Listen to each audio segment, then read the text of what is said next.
Welcome to episode 8 of this inventory tutorial series. In this episode we'll create placeable items, so I can pick up this item right here. And you can see I can't place it in the air, but I can place it down here, like that. So let's get started. So if we just go to items real quick, I'll show you how we're gonna make this work. So on our hand item right here, which will be spawned in our hand, well, here we're gonna place a script called placeable object, which is gonna be able to spawn another object. So let's just create that real quick. So I'll duplicate this one, so Control D on our wood item hand. So I just want to be able to place some wood right now. But you can of course do this with any item. So right here we have it. And instead of calling it hand, I'll call it placed, or something like that, rename file. Then I'll also add a box collider to that, like so. So now if I go to scenes and I go to assets and go to scripts, let's create the script which handles all of this. So I'll right click in here and create a new mono behavior script called placeable object.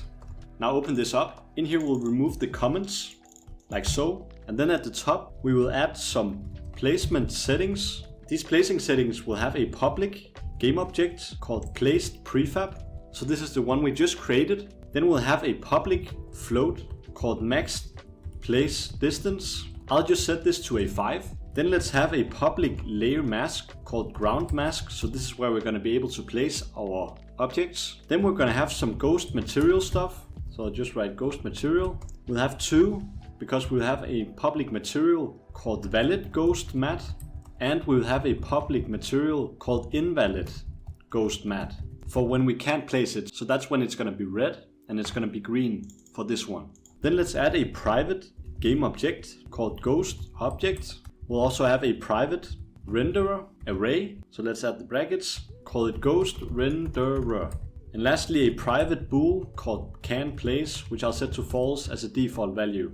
Then in our start function, we'll call a function we'll create. So down here, I'll add a private void called create ghost object. And let's call that up here in the start function, like so. And on this, we're first going to do ghost object equals instantiate game object, like so.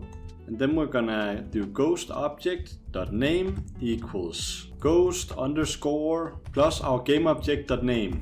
Then we can do destroy immediate, where we can do ghost object dot get component, where we will do place object, like so. And then we will do ghost renderer. Let's actually do an S because it's an array. And let's set that equal to ghost object dot get components in children renderer. And this also gets the parent object's renderer when you do in children. Then we can have a simple for each loop where we do renderer r in ghost renderer. So we loop through all of the ghost renderers. And here we'll just do r.material equals invalid ghost material. Now that is done, let's now create the next function, which will be called update ghost position and validity. And oops, let's add a private void in front of that. On here we'll do camera cam equals camera.main. Then we'll do ray forward ray equals new ray from our cam.transform.position. So this is where the ray is going to be coming from. And then we'll do cam.transform.forward. So this is the direction which the camera looks at. Then after that we can check if physics.raycast forward ray, so our ray, and we can out raycast hit, call it forward hit, comma, max place distance. Well, if all of this is true, we can do vector3 down ray start, which we can set equal to this forward hit, and oops, I wrote it wrong, forward hit, put it in here, dot point plus vector3 dot up times 3. So here we send a ray down, and now we can check if physics.raycast down ray start, comma, vector3 dot down, comma, out raycast hit, which we'll call down hit, comma, let's just do 10, so a very long ray, and we can now do ground mask. Well, if we actually hit anything here, we can do ghost object.transform.position equals down hit.point, and we can do ghost object.transform.rotation equals quaternion.identity. Then we can do can place equals a function we're going to create called validate placement, where I'll input our down hit, and I'll have another function called update ghost material, where we input our can place. And lastly, we can return. But down here at the bottom, we can do can place equals false instead, and we can do update ghost material, where we also can input can place. And lastly, we can do ghost object.transform.position equals cam.transform.position plus our cam.transform.forward times parentheses max place distance times 0.5, like so. Let's now create these two functions. So we will have a private bool called validate placement, and in here we put in a raycast hit called ground hit, and in here we can check if ground hit.distance is above 5. Well, that means we can return false because we've not hit the ground. Then we can do an if statement where we check if vector3.angle at our ground hit.normal, comma, vector3.up is above 40, let's say. Well, then it's too steep and we again can return false. But if none of these checks out, well, then we can return true.